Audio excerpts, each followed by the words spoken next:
Hello and welcome back to Will's Crafts. I'm Will Donna and I took the summer off. I know some of you have been asking for new videos, so today we're doing one. I really want to thank you for coming back, and I hope that you'll enjoy what we have to present. This is what we're going to make today: a beach-themed clothespin wreath. To make this craft, you will need a wire wreath form from the dollar store, 2 for $1, can't beat it, some ribbon, clothespins of whatever size you want to use, paint, and some decorations. Just a few tools needed today for this craft: a glue gun and some glue sticks, something to put paint in, some paintbrushes, and some scissors. The first thing you want to do with this craft is to paint your clothespins. I keep wanting to call them paper clips, but that's not what they are. You want to paint your clothespins, and you are going to need to paint the sides. You don't need to worry about the back, but you do need to paint the sides, and you need to paint right in here. So you choose whatever color paints you're going to use depending on what kind of a wreath you're making. Today we're making a beach scene wreath. So we're using kind of a light blue and making, and that is why they are messy.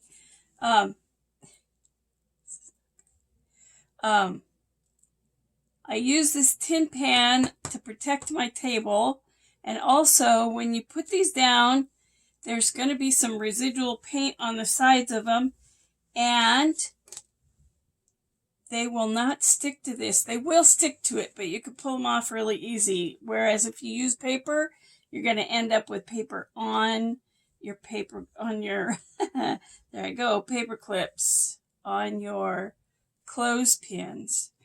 So you paint enough of those to do your project, and then you can remove the paint. For the wreath I'm making today, you need half your clothespins to be blue, half to be tan, beach color, whatever color the beach near you is. And you need to put your clothespins on the wreath form. And this is how you do this. The best thing to do, I don't want that big guy in there. The best thing to do is to put your clothespins on. Now, some artists that I've seen do these in videos, put them all on and then paint them right there. I'm a little afraid to do that because I'm not such a neat painter.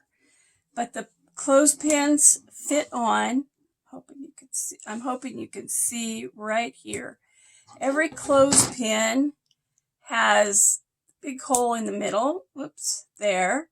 And it has another tinier hole up further.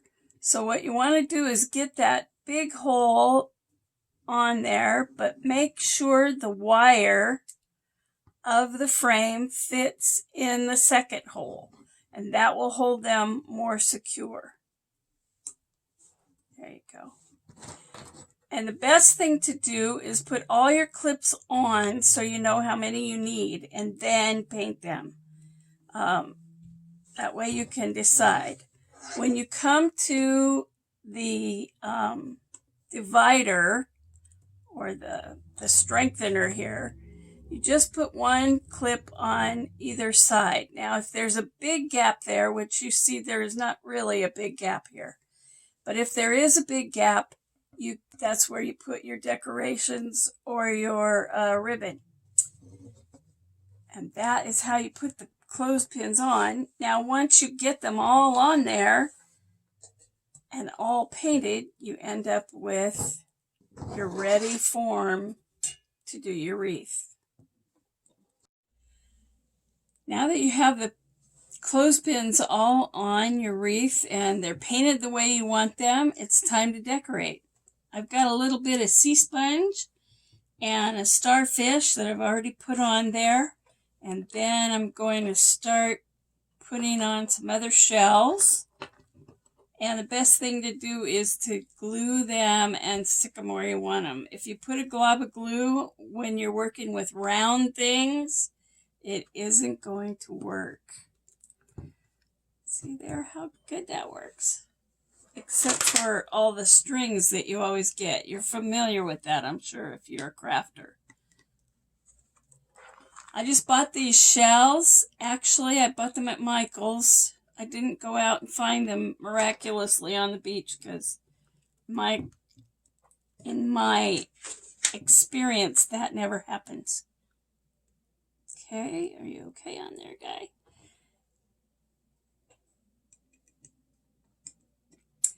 I think I got that one too far up this time. Let's put this one this way.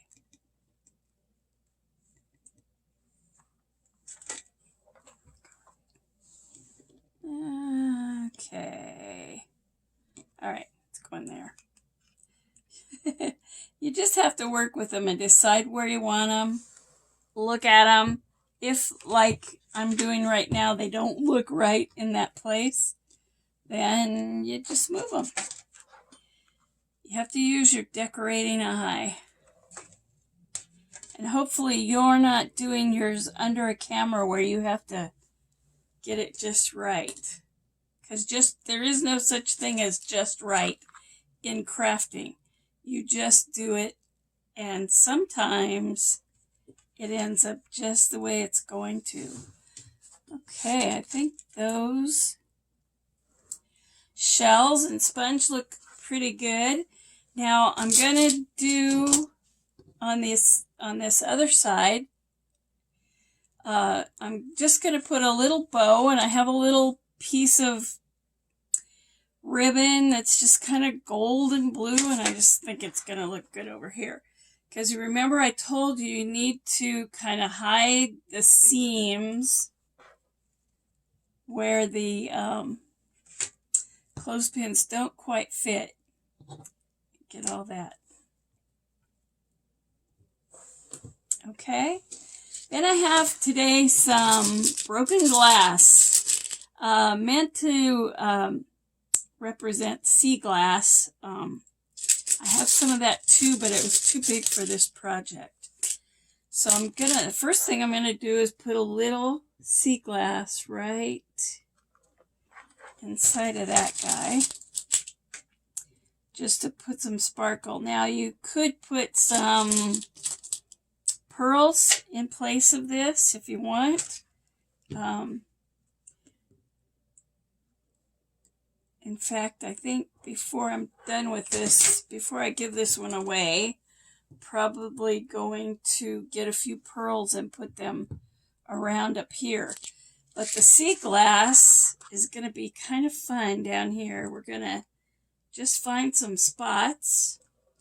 I'm going to do the spots one at a time because otherwise it's not going to work.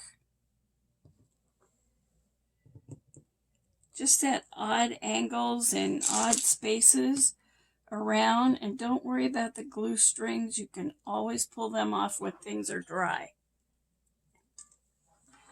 Except now it's on my finger and I can't work. Is that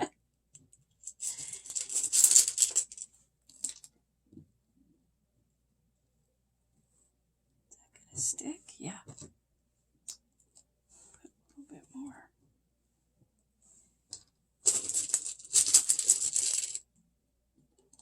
Yep, I think I want some right there. Now hopefully when I pick this up, the sea glass doesn't all go all over the place. But you can see it's kind of falling around. That's because things aren't perfect. Maybe that's too much right there. Oh well.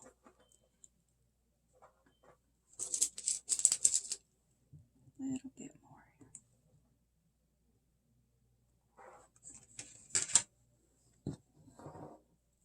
Okay. now. My sea beach scene is all done. And there went some sea glass. On the back, you can just put a nail or a stick pin and hang it by this part of the frame. You're fine, or you can put a bow on it to hold it up on the wall. It's totally up to you. That is the beach scene. I can't say beach scene for some reason today. I keep wanting to say seashore or something that starts with C, but that's the wreath for today. So if you follow directions, this is what you should come up with. You can make your wreath any way you want to. Colors, make it to match your house, your child's bedroom, whatever. And don't forget the holidays. I think we're coming up on one pretty soon. Since I'm filming this in August, pretty soon is going to be another holiday, and we have another wreath to show you.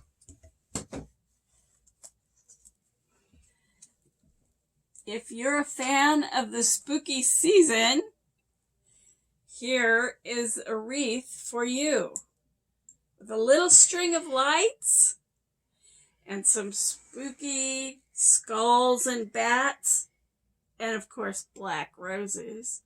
You can make a nice Halloween wreath. Thank you for coming today.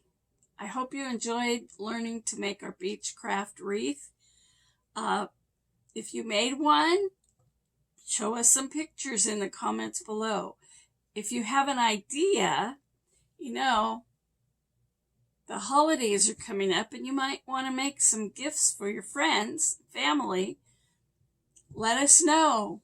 Show us what you're making, or if there's something you don't know how to make and you want us to try it, we're willing to try almost anything.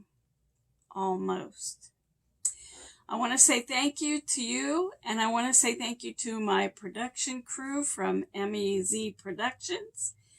And I hope you have a good time making wreaths and enjoying your day. Bye-bye.